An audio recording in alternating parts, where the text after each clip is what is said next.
Today is Thursday, September 24th, and this is the Morning Breach with Scott Davis. A relatively new ransomware gang, Old Gremlin, has repeatedly and intentionally been targeting Russian businesses with ransomware over the last 6 months. The gang are behind a new strain of ransomware called Tiny Crypter. It has been seen in the past where, as gangs get started, they focus on a specific region before expanding their operations outward.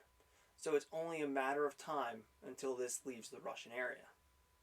Another new ransomware as a service gang, or RAAS, named Darkseid, has also emerged on the dark web. Darkseid is utilizing custom executables for each target while targeting economically strong entities. In fact, the operators released guidelines that make it clear that companies in the education, healthcare, nonprofit, profit, and government sectors will not be targeted in their attacks. The ransom note is also highly personalized, containing details of the data exfiltrated, a link to the leak site, information of what will happen if the ransom is not paid, and professionally designed press releases designed to place added pressure on the victim to pay the ransom.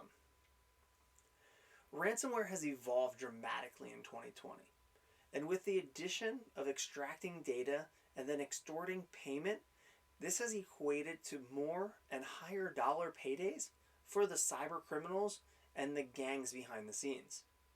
It is because of the successes seen that we are now witnessing more people looking to invest and build their own gangs in hopes of finding their own payday. As these new cyber criminals enter the market, we will see more advanced ransomware, new features, more data breaches, and ultimately more payouts that will end 2020 and probably for the years to come. As long as businesses continue to not take cybersecurity as a serious threat to their way of operations, these attacks will continue to be successful.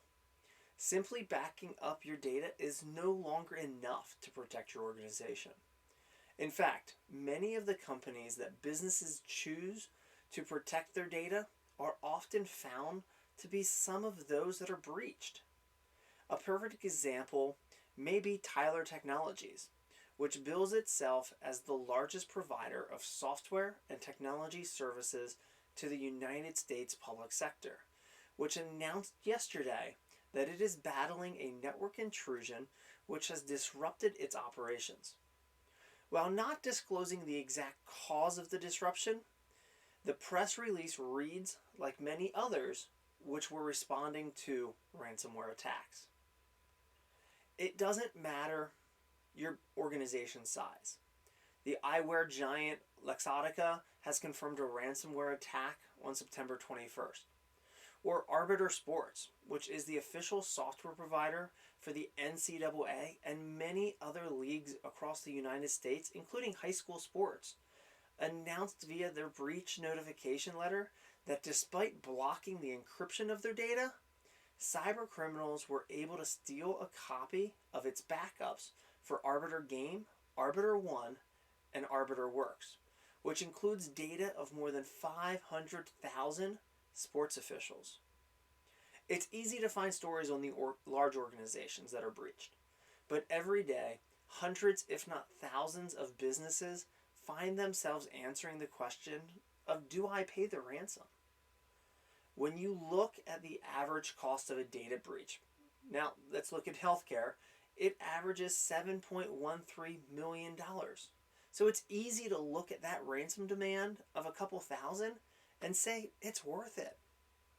But even paying the ransom doesn't clear you, as the data was already potentially extracted, and despite promises that the criminal will delete it, after you pay, there is no guarantee.